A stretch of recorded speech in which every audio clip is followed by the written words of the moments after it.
went to high school with a guy, the name like that. No, what's his name? Yaqub. Yaqub. May Allah bless you, Yaqub. May Allah. Are you shy, Yaqub? If you are, say alhamdulillah, because the Prophet was shy. Sallallahu alayhi wa sallam. وقال صلى الله عليه وسلم يا يعقوب الإيمان بضع وسبعون شعبة أفضلها قول لا إله إلا الله وأدناها إماطة الأذى عن الطريق والحياء شعبة من الإيمان. So he said, shyness is a branch of faith. That means you're a believer. Yaqub, Allahu Akbar. Give it up, buddy. This is a high five. Alhamdulillah, alhamdulillah. That smile is enough. Allahu Akbar. That smile is Trinity, Yaqub. Allahu Akbar. Jazakallah khair. You enriched my life. So on that note, we bid you all a good night. May Allah bless you. May Allah give you long lives. Fill with tawfiq. May Allah bless the Imam. Grant him patience. And long life. And an increase in knowledge. And an increase in good character. May Allah subhanahu wa ta'ala bless the beautiful master. Preserve it. May Allah bless all of our sisters. They're on the front line. All this anti-Islamic stuff, they can't hide. There goes one. They say, you're one. There goes one. Who me? Not me. My name is Juan Gonzalez. Que paso? Sisters can't do that. So may Allah bless our sisters. Give them all, protect them, give them big, big ajr for being the moral foundation of our community. Bless all these young guys, Yaqub and Ishaq and Ibrahim. You guys must be brothers. And you're Ismail, Ibrahim, Ishaq, and Yaqub, and Yusuf, and Zainab. Allah Akbar. May you guys get more and more brothers and sisters. Ameen.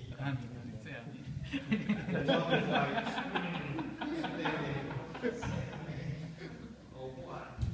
May Allah bless you guys. And keep you guys close and keep the love between us. See, there's a lot of love.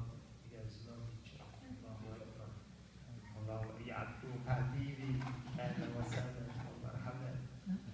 And may Allah bless these young guys. They're dealing with forces unprecedented in human history.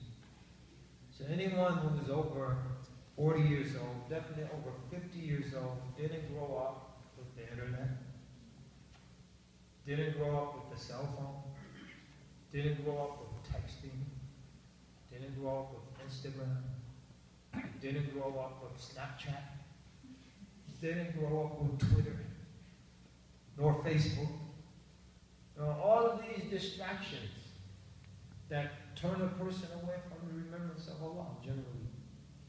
Didn't grow up with television where the techniques of mental manipulation and subliminal seduction have been mastered and perfected. Didn't grow up like in capitalism in terms of an economic system that commodifies. As Muslims, we believe in free enterprise, we believe in private ownership, but it would be hard to argue capitalism as a system that commodifies everything, including human beings. That's something Islam endorses. And because it takes away the very idea of ihsan. It takes away the idea of charity. Now, I'll give you an example. 20 years ago, if you flew from here to Washington, D.C., in the morning, you get breakfast for free. Right? Now, if you fly from here to Los Angeles, you won't even get a bag of peanuts anymore if you're in economy. If you fly Air Ethiopia, they'll give you a meal. But they're going to squeeze every dollar out of you. 5 years ago, if you had 2 bags, you checked them for free. Now, Some airlines, you have to pay to check both bags. Some you pay to check the second bag. They squeeze find a way. 5 years ago, the curb checkers for United Airlines, they kept their tips. I know people that got rich on tips. I know people that opened restaurants and they got rich on tips. Now the airline takes the tips. United takes the tips. You know, we didn't grow up in that world. These guys are growing up in that world.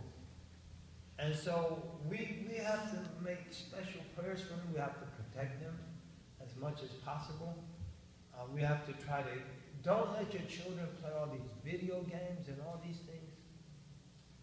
Because, you know, what do all these recent, from Columbine to Adam Lanza to the guy who shot up the Navy Yard in Washington, D.C., what do they all have in common? They were addicted to video games. They were addicted to video games. So they're in their dark basements all night chopping off heads. They're playing things like Halo, Call to Duty. Call of Duty. Yeah. And they're engaging in increasingly real virtual murders. There's a book, if you're interested in this subject, there's a book by Lieutenant Colonel David Grossman. It's called On Killing. So he did a study.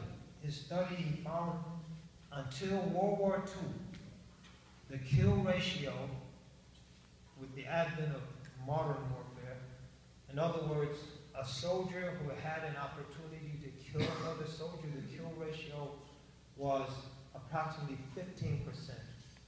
In other words, out of every 100 soldiers who had a chance to kill another soldier, 15 actually would. That's why these guys, one line is here and one line is there. They're like 50 meters apart from each other, and the battle's going on all day. You know, what's up with that? They're shooting in the ground, they're shooting in the air. Some of them they studied from some of the Revolutionary War battles. They looked at the muskets, because then you had the single load, you put the powder in, the ramrod, packed it down, dropped the shot. 12, 15 shots. They were faking.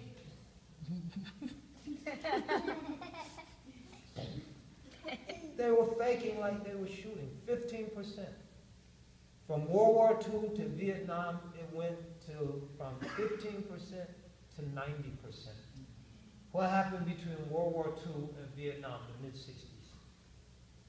Funny book professors. No, unless you're in the psychology department.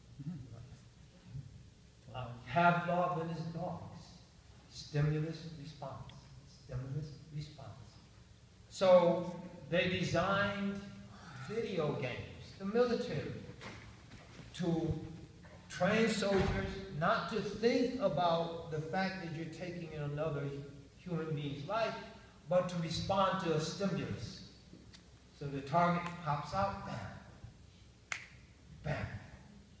Stimulus response, stimulus response. And so what Grossman, he studies, he says, these are the exact techniques that our children are growing up with these video games. The stimulus response. So they're being desensitized to killing. Now you add to that something else we didn't grow up with. If we were a little hyper, they said we were hyper. This guy has a lot of energy. But they were happy. If you were an Arab, they say al-haraka baraka. They say like, hey, a hyper, this blessing. When you're still, they're concerned. Ahmed, move, get up, bounce off the wall. Come on, what's going on? See, you're sick. It's gonna make it. Haraka baraka. That's true. But now these guys have some haraka baraka. They say they have AHDD or whatever they call it, and they have a whole slew of drugs to treat them because they are market. This is capitalism. They won't even tell you. Adam Lanza, the Newtown shooter, he was on a psychotropic drug. The drug company will not allow the government, through their lobbyists, to tell the public what drug he was on. In other words, there are other troubled youth taking the same thing he was taking, and we cannot even find out what he was taking. That's capitalism. This is the world they're growing up in. So we have to be very vigilant. We have to be diligent. We have to protect our children to the best of our ability and try to allow them to grow up as naturally as possible. Allah bless them, protect them, Allah bless everybody. It's a great place. It's a great community. Inshallah, we'll come back. I won't be able to say I seldom come to Selden, but I often come to Selden, inshallah. Allah bless you. Assalamu alaikum wa rahmatullahi wa barakatuh.